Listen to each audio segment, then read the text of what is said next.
By popular demand, the Rainbow Connection returns to Comcast, Channel 17, in the same time slot it held for over 30 years, every Saturday at 5:30 p.m. The first run started in 1982 and was enjoyed by a loyal audience through 2014. The show featured local and national icons. Some have gone too soon, such as the late great Muhammad Ali, Isaac Hayes, Ernest C. Withers Sr., Pearl Hoover, Teddy Withers, Rufus Thomas, Ruby Wilson, Kwame Ture, a.k.a. Stokely Carmichael, Dick Gregory, Nancy Wilson, Phyllis Hyman, and unfortunately, many more. The show also interviewed others like Reverend Jesse Jackson, Sidney Poitier, Minister Louis Farrakhan, Morgan Freeman, Steve Harvey, Vivica Fox, Danny Glover, Yolanda Adams, Fred Hammond, Cedric the Entertainer, D.L. Hughley, and I Pity the Fool, Mr. T, and of course, many local politicians were regular guests, like Mayors Harrington, Wharton, Luttrell, Congressmen Harold Ford Sr. and Harold Ford Jr., Congressman Steve Corn, just to name a few. Then the fashionistas in Dapper Dance could regularly look forward to fierce models ripping the runway. Those were the days. With multi-generational programming of trends, topics, and talent, the show is rebooting to showcase local and national beautiful people making beautiful things happen. The Rainbow Connection is leaning into the future, fresh as ever, with themes of strength, courage, and wisdom. Good information, good talent, and good vibes. Wellness, mind, body, and spirit. So stay tuned and stay close. The best is yet to come. Good evening, and welcome to the Rainbow Connection. It's good to be back with you. We're back by popular demand, and our guests, we are so honored. We're honored to have him on the show. I'm honored to have him in the house. Dr. Apostle Bill Adkins, thank you for being on the Thank Rainbow you, Arthur. Connection. Well, you and I, we go back a long way. Yes, we do, sir. Yes, we do. It's good. I'm glad to be here with you. I say that you were walking in your apostle role even before you took the title. You've been so ahead of things. Let's talk about, I want to go back to a small church in Fraser, and when you did Rites of Passage. Mm-hmm. Let's talk about the need for that and why you did it and what was Rites of Passage. Well, back then we recognized that a lot of boys didn't have fathers in place in the homes. No male mentorship at all.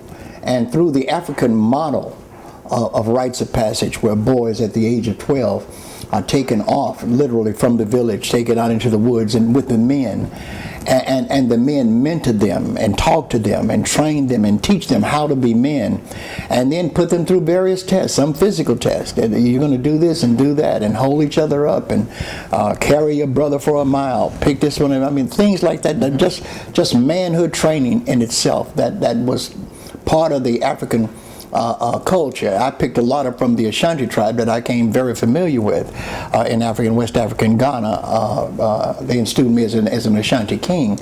I became so close to the Ashantis there, and they taught me. They taught me, and I witnessed with my own eyes what they were doing and how they were doing it. And I said, this is what we're missing in America. We need to take these boys that are coming from single-parent homes, and we need to get them amongst men, number one, get them around men, because they weren't used to being around a lot of men at the time. Mm-hmm. And sit them down with men and talk to them about manly things, what a real man, responsibility, working, getting up, going to work, providing, taking care of your family, doing those things, protecting your family. All those things needed to be discussed and taught to them. So we decided to follow the African model of Rites of Passage and the Ashanti model more than anyone else. And we decided to bring it back, and it was a wonderful thing. And I have right now to this day men coming back to me now telling me how wonderful Rites of Passage was for them. Awesome. I said earlier that you were walking as an apostle a long time ago.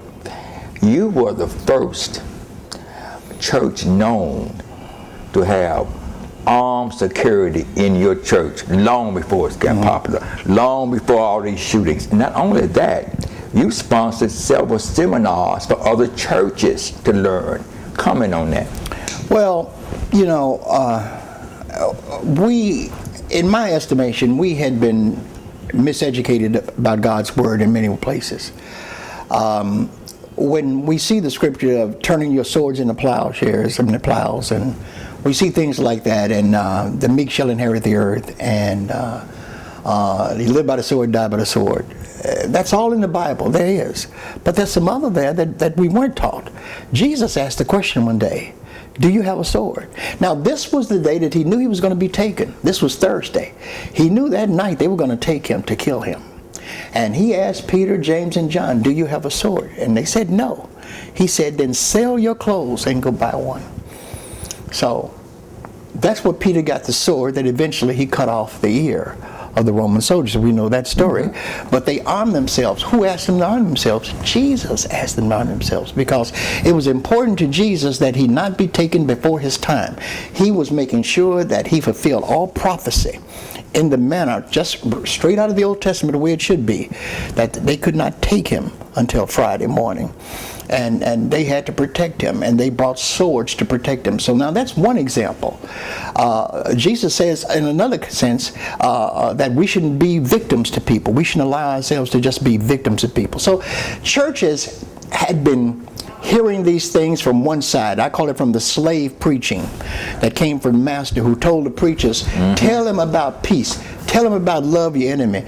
Tell them about, live by the sword, die by the sword. Tell them that murder is a sin. Tell them that this, and tell them to obey your masters. I mean, they literally programmed our preachers as to what to teach us. And so consequently, we thought that we didn't even have a right to defend ourselves or protect ourselves. Now, what started happening in the church, as you might remember, with the 16th Avenue Baptist Church of Birmingham, bombing, killing 4 little baby girls there. Our black churches were under attack. They were under attack, viciously being burned down, vandalized, pastors still being threatened, pastors being shot, pastors being hung. This has been going on for a long time.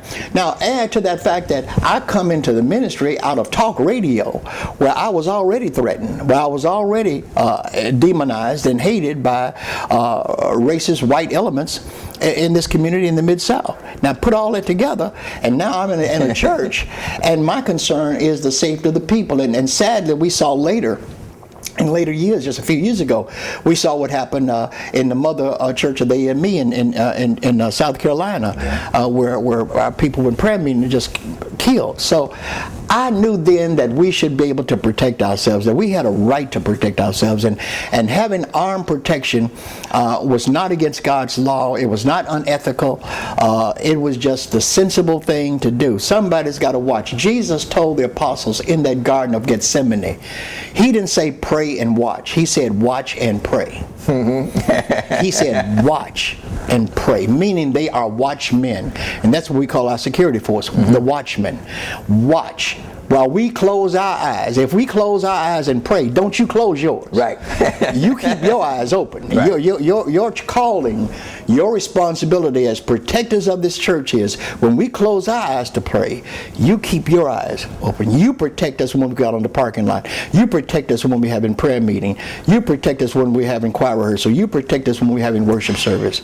We charge you men from Ezekiel, from the book of Ezekiel, to be watchmen, that we put high on the wall to watch over us and look after us and protect us. So I found no problem with that. Some people had problems with it, but by now, most people have realized that it's sensible. And your workshops, you would have from law enforcement because a lot of churches didn't know what to do. Well, our security team, they travel the nation.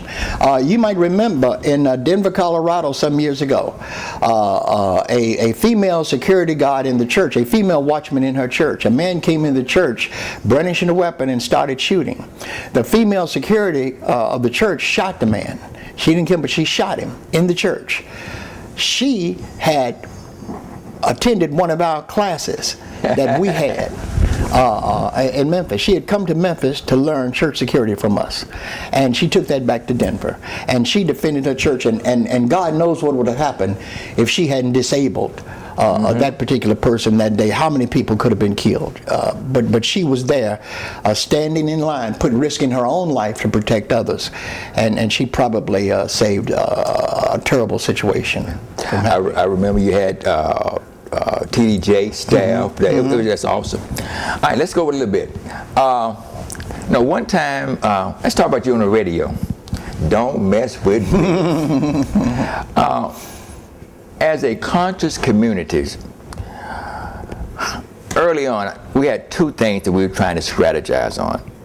School consolidation and electing an African American mayor. Tell us the importance of school. People don't know now. Tell us why that was important to us then. Well, you know, Brown, I'm a history teacher, so I just go to history, right? You know, Thurgood Marshall won the case Brown versus Board of Education, Topeka, because white people, the white government was saying separate but equal. We're going to keep our schools segregated, but they're going to be equal in each other. Well, that was a lie. They weren't equal. They weren't equal, and there was a gulf of difference between the city school system and the county school system. And there was a gulf. And what is the gulf I'm talking about? In wealth, in materials, in resources, in equipment. Our schools had little or nothing. And in fact, we had their old books. We had old books. Our labs didn't have the proper equipment. We didn't have the proper microscopes for the kids. We didn't have the science experiments for the kids. We didn't have the typewriters, the good typewriters, to learn how to type. I mean, we were not equal separately, not at all. And we knew that the only way that we would ever get our schools up to par would be that we consolidate both systems together, where we could guarantee that our inner city schools would have the same benefits, the same resources as even the county schools would have. Wow. Electing our first black mayor, why was that important to us? It was important because we were not getting a piece of the pie. In fact, we were getting crumbs off the table. We were not getting any contracts. Our construction people, our plumbers, our electricians, our gardeners, whatever you call it, we were not getting any business from the city of Memphis at all, hardly. And the fact was that racism was so bad at the time. But the strange thing was happening. We were becoming the majority population in Memphis. And as we kept growing in population, we realized we've got a chance now to take over, because they're not going to give us anything. We only had 3 black city councilmen, and those 3 could not outvote the others. So we never could get anything done on the city council because of the runoff provisions that were illegal, and the runoff provisions kept us from electing a mayor as well. So we filed a federal suit in federal court against the city of Memphis, 7 of us, saying that this runoff thing was unconstitutional. And the federal court agreed with us.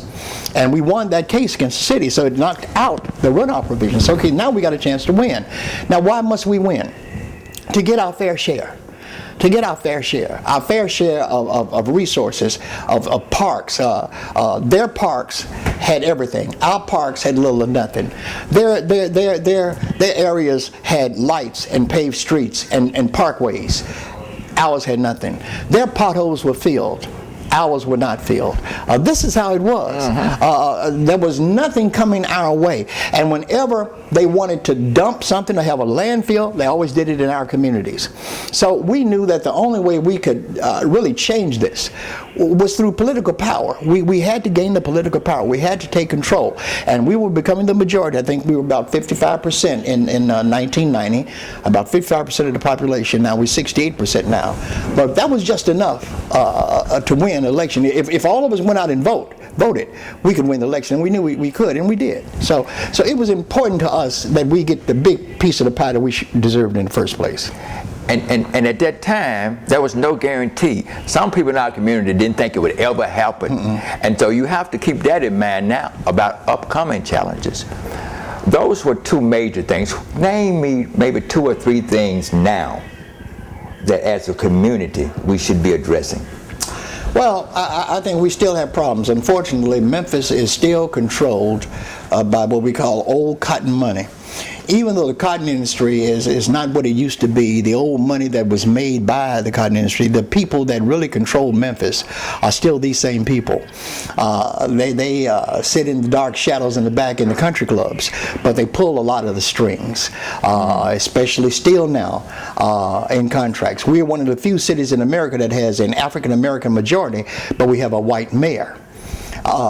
He professes to be a Democrat, although we sometimes question it, but he says he's a Democrat. Right now we're dealing with issues that are much similar to what we had even back in 1990, and that's sad to say. But it's true. We're still not where we should be as far as contracts, business.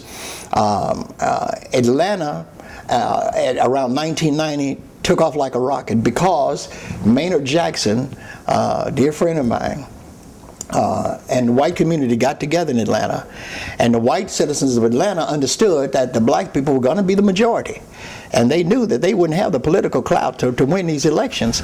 So they decided, well, let's cut a deal right now. Let's try to work together. And they sat down with Maynard Jackson and a group of black intellectuals and business people, and they literally laid a blueprint for Atlanta back then, and it worked, and they were progressing while we were regressing, because we didn't have that kind of cooperation in Memphis. So our white citizens who were in control and power didn't think like they thought. Our people are rural-based cotton farmers. Those people were Forbes 500 people, corporate people. You're talking about Coca-Cola. Yeah. You're talking about Delta Airlines. That was what in Atlanta. What we had here was cotton. So it was a different train of thought. So they didn't want to work with us in that area. So consequently, today we still see some glimpses of that same mindset still holding on in Memphis. Even though we have political power and clout, they know how to divide us, buy off our elected officials. Even though we have a city council majority, 3 of our city council members voted to make a Republican head of the city council, broke the line between the majority black council members and voted to support the white Republican for the council. Things like that happening to us. In Nashville and state government, same thing. And let me say this, Arthur, you and I have been knowing each other for years. One of the problems is us. We don't contribute financially to these campaigns. Mm-hmm. And because we don't contribute to these campaigns, our elected officials end up taking money from sources they shouldn't be taking money from. Now, this is what happens in Nashville, this is what happens here.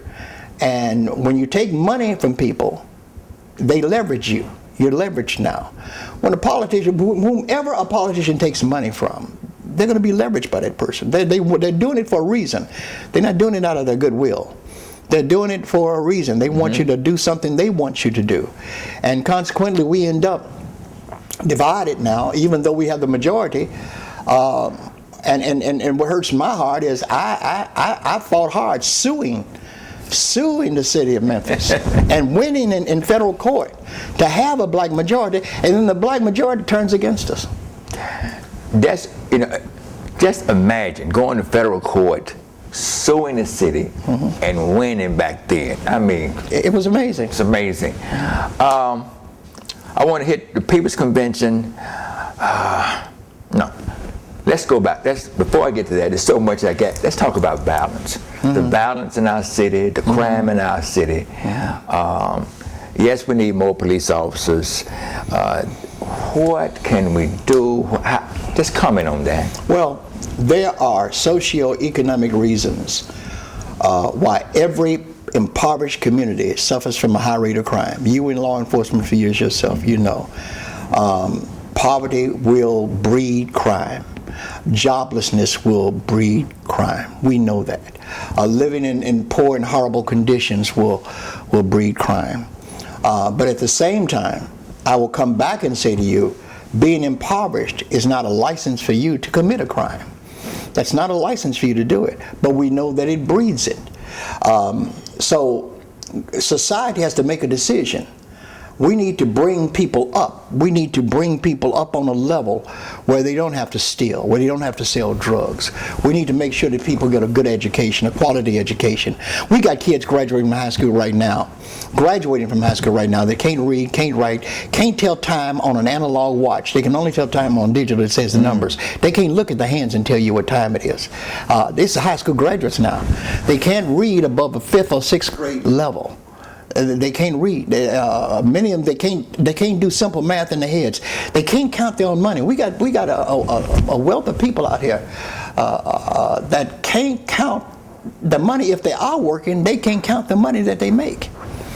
And they can't do, because they can't do simple math in their heads. That's because of poor education. And the government, No Child Left Behind, where we just socially promote people, just socially promote them. Even though they don't know the curriculum, we just promote them, and we give them a diploma and send them out of school, and they're unprepared to work in the environment. And as soon as they find out they really can't work in the environment, they really can't count, they can't do this, they can't do that, then they turn to crime. There's nothing left. So I'm not making an excuse for them, but there are these socioeconomic reasons and racial reasons that we can't overlook. You know, society in general is responsible because we're not giving them what they need to succeed in life. We're not doing it. So the other side of that coin is, at the same time, we're not parenting the way we should. I've said many times, this is the worst generation of parents that ever been on the face of this earth. Because my ideal of a parent is a parent should always want better for their children, best for their children. But we've got parents now, because I have a charter school of over 500 kids in the school, and I can tell you right now, it breaks my heart to listen to some of these parents. They don't think about their children the way we think about our children. They don't think about them in the same frame of mind. They think about, they're competing with their children. Why should I buy him this when I need it for me? And because they think like children. They think like children. No sacrifice for the kids. No, that's not a word they know. No, they don't understand sacrifice. Why should I buy her a school uniform when I need some new shoes because I'm going out Friday night? That's the way they think. And I said, not all of them. Don't get me wrong, not all of them. But we got enough. But it's going to take about a little bit to do it. We got enough of them where it's a problem. So we have this violence, and it's a cesspool of deprivation. It's a cesspool of disenfranchisement. It's a cesspool of poverty. It's a cesspool of lack of opportunities. It's a cesspool of nobody really caring about them.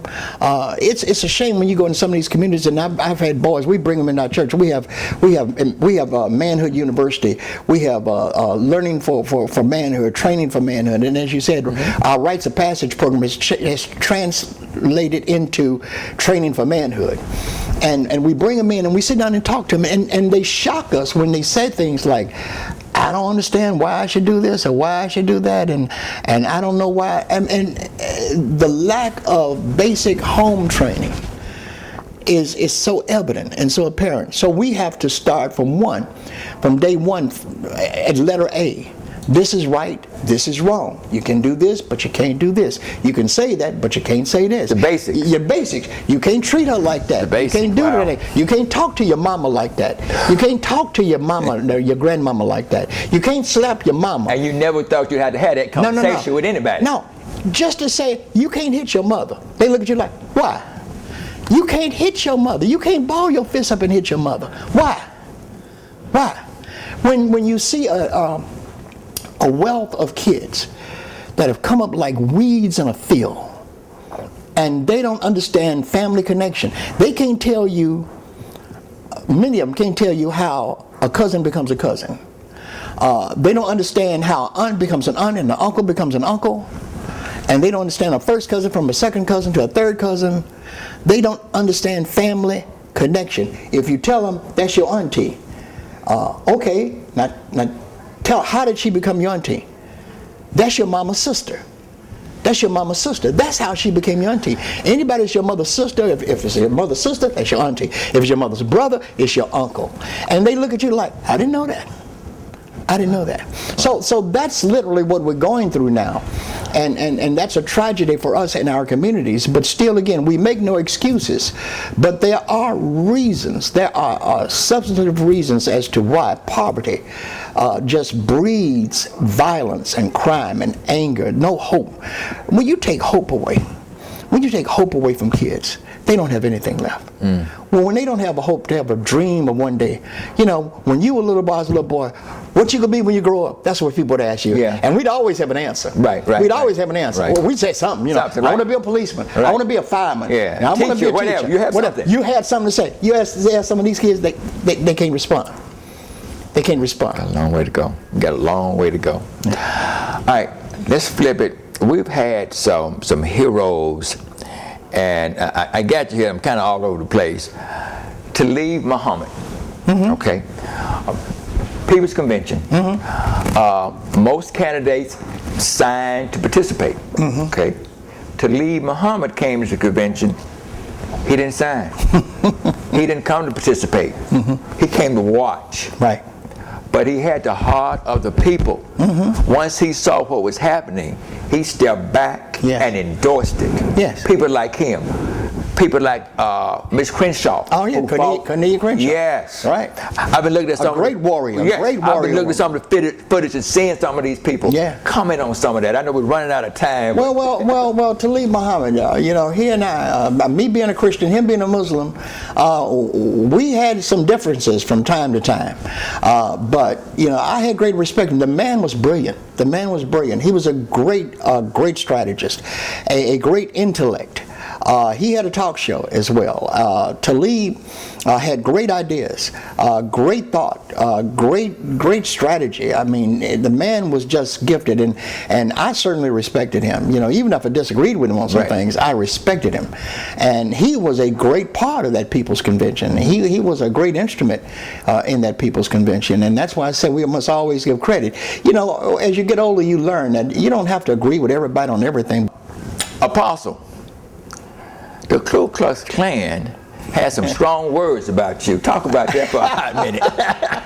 Well, you know, I interviewed David Duke, who's the Imperial Wizard of the Ku Klux Klan, and naturally, you know, me and him, we fought like cats and dogs. I mean, I'm glad he was on the phone and I was where I was, because if we had been face to face, I would have been charged with assault. I would have been, they would have walked me out of there, and I would have been a perp walk. They'd have walked me out in handcuffs. I'm glad he was on the phone.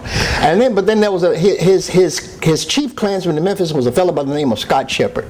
Okay. Scott Shepard was over the Grand Wizards of the Ku Klux Klan Memphis branch, and I fought with those people. And they threatened me and threatened him there, and I fought him, and I told him, I don't care, you know. Now, I had some words. I'm a pastor. But I had some choice words back then. Don't mess with Bill. Don't mess with Bill. I had some choice words back then. And they kept telling the Klan so much about me until in 1987, the Klan newspaper listed me as one of the 100 most dangerous niggas in America. And to this day, I hold that as an honor. To me, that's like a degree from Harvard. I hold that in a special place, that they thought that much of me, and I thank God for it. We're running out of time. Memphis has some legends here. We need to honor them. We need to appreciate them. We need to value them. Some have gone, but the ones are here, and I'm here with one right now. Apostle, thank you so much. Bless you, brother. Blessed my life tremendously. Yeah, but you've been a part of it too. You've been a major part. I need to reverse this and do the show about you too. You've done a great thing yourself. Thank you. Thank you, Apostle. Bless you, brother. Bless you, man. See you next week. Good information, good talent, and good vibes. Wellness, mind, body, and spirit. So stay tuned and stay close. The best is yet to come.